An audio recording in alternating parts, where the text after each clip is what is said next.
Today's readings, and I'm talking about the gospel and the first reading and the responsorial psalm, are about love and how we should love God, especially that. And I'm going to go directly. I'm not going to talk about much about any context of the gospel and anything. And actually, I'm going to talk a little bit longer about the first reading, which is beautiful, a beautiful reading, and especially the Shema. I'm almost sure that you have heard that term before. Shema Israel. Hear Israel. Shema is an imperative verb in Hebrew, which means hear. Listen carefully. So in today's gospel, Jesus Christ is asked about the most important commandment in the Bible. And he responds with that prayer. Actually, it was a prayer. Every Jew should recite that prayer every day. Some say that 3 times a day. Shema Israel. And I just want to say something. In Deuteronomy, it is said, it is a mention about heart. It's talking about the heart, the soul, and the strength. Jesus Christ in the gospel adds the mind, which is not in the Old Testament. I just want to say that. So what is said in the Shema? In my opinion, we find the nature of God, who God is for us, or how we should understand God, and how we have and should direct our entire lives to Him. I'm going to try to explain what I mean. Hear, and I'm going to read. Hear, O Israel, the Lord is our God, the Lord alone. That's a mistake in my opinion. I'm not an expert, but if you go to the Hebrew, it doesn't say the Lord alone. It says the Lord one, without verb. There is no to be there. So that's why when that structure, you find that structure in all Hebrew, you have to put the verb to be. So the Lord is one, should be the translation. Why is important, and I think it changes a little bit, because the Lord is the Lord is one in 2 ways. And that what I was saying is talking about the nature of God. Is one in the way that He is one. There is no many in God. So it's talking about the oneness of God. Do we say that in English? Oneness of God. He's only one, only one. And it's talking about the uniqueness of God. Am I saying that correctly? Okay. He is not one among many. No, He is the only one. He is unique, and He is one. That's very important. So for the Jewish people, God is not another God who is very powerful, who is more powerful than the other ones. No, He is the only one. He is unique. Unique, and He is one. Anyway, this is what they are saying every time they recite the Shema. And this is what we Christians also believe. And what that is telling us for our very practical life, because of that, because He is the unique God and He is only one God, our entire life has to be directed to Him. We have to turn our lives to that unique and one God. And how? How? Hearing Him. So now it's saying about something else about God. That God who is unique and is one is a God who loves to communicate with human beings. Somehow, He enters into a communication, intimate communication with each one of us. That's very important. I'm not saying anything complicated, but it's very, very important things. That God, I'm going to say again, who is unique, who is one, and who is the creator of everything, He decided, and He decides every day to enter into an intimate communication with each one of us. And that communication in which he enters with us is a communication of love. It's not any communication. He shows us love every single day. And because of that, that's the nature of God.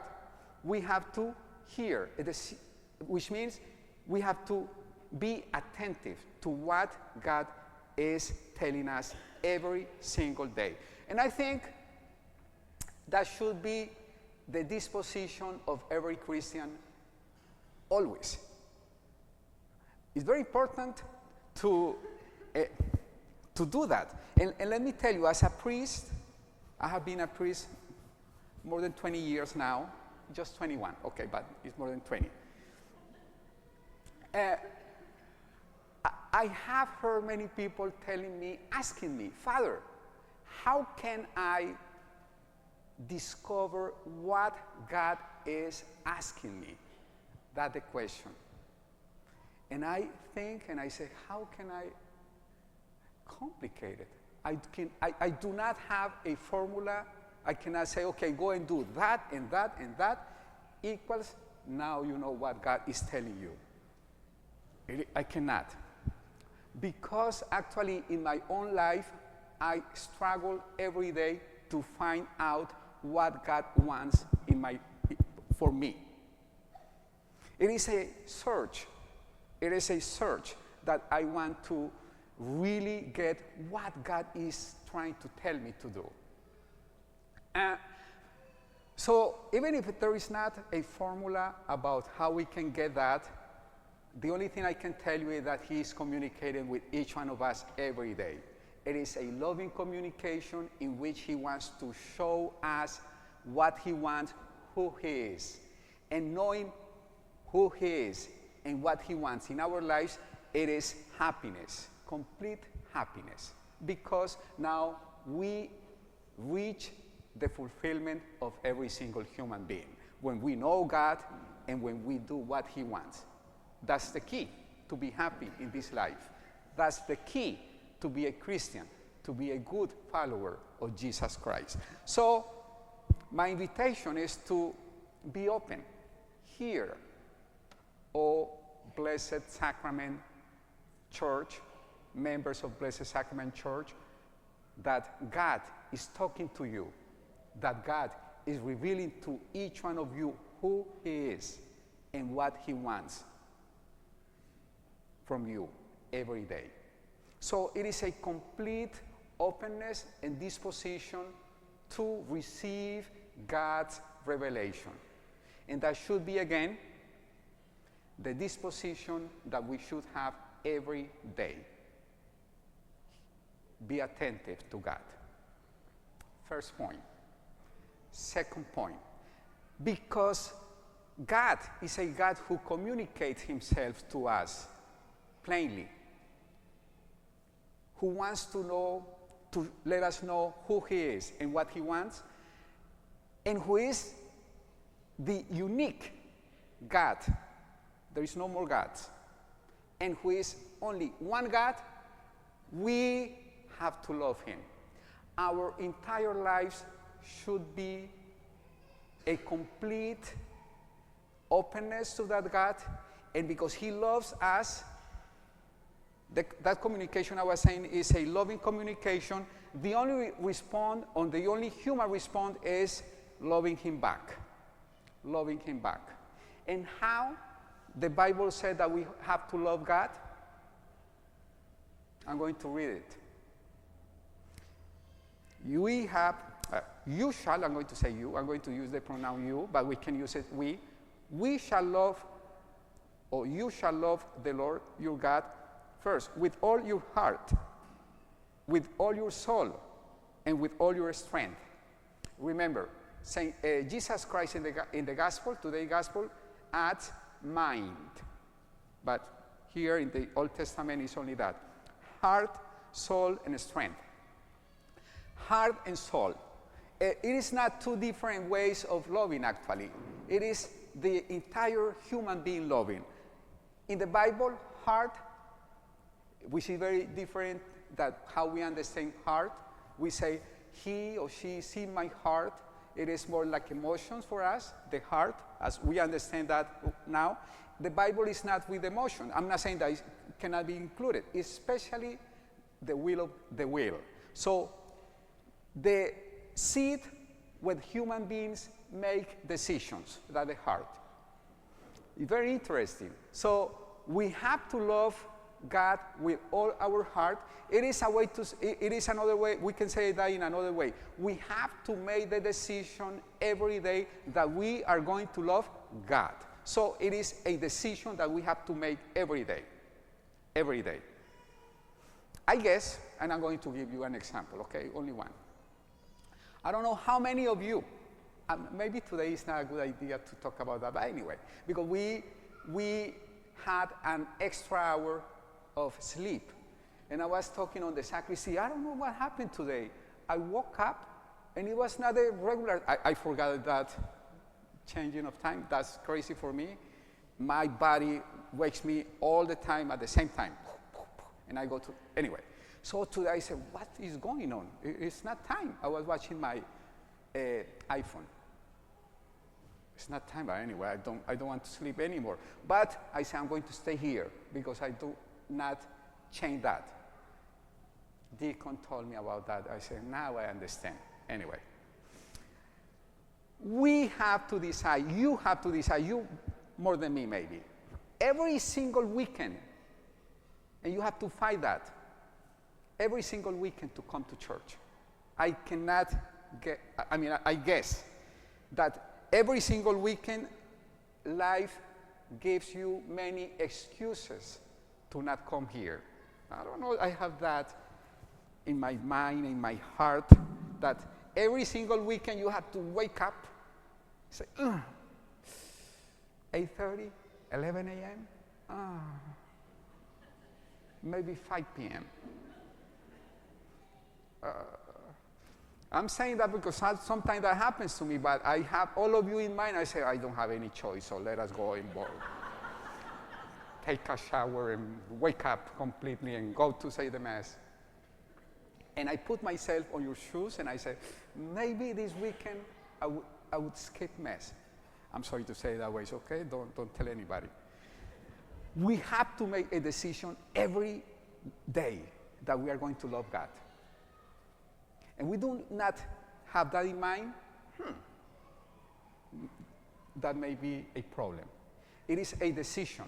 If you only go with, I go when it is something inside me that is telling me that I feel fine and I go to Mass, I guess you don't come to Mass.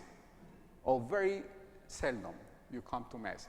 Have you heard that? Some people, they say, oh no, I am Catholic, I am Christian, but I go to Mass when I feel that it is the right time to go to Mass. Guess what?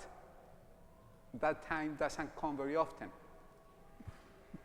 I'm telling you, if I go that way, I may not come to Mass, I guess, every 5 years or every Christmas. I don't know. You leave that to when I feel that it's the right time. That may not come. It is a decision. You have to decide. The Bible is very clear about that. But not only that, it's with all your soul. It is your entire being. That's another translation. It is with your entire being. So you decide, but you come here not half of you, and the other half thinking about, what we are going to have for lunch today. I'm going to cook. I'm going to a restaurant. You know what I mean? So you have only your half being here, and another half, when it's summer, we go to the beach, a barbecue. Half being here, and another half, I don't know where. Your entire being.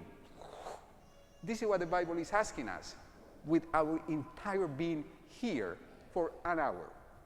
I'm saying an hour anyway. And strength.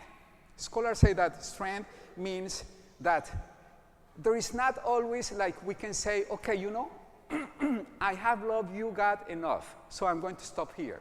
No. It's never a limit. Strength means that there's no limit. The love of God, or how we should love God, is without limit, because he loves us without limit too. How wonderful is that? I think we should think about that more often. I was thinking about that this week. In my own life, maybe I don't do it. Maybe I should start doing it and working on it.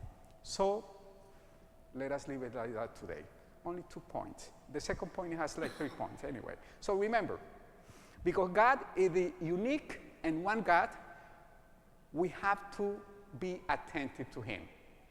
And because he communicates to us, or he gives a revelation to himself to us every single day. And it's a communication of love. We have to respond with love. And how we love? I said heart, which is a decision. We have to make that decision every day. Second, with our entire being. And third, without limit.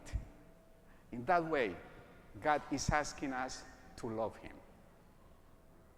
Please stand.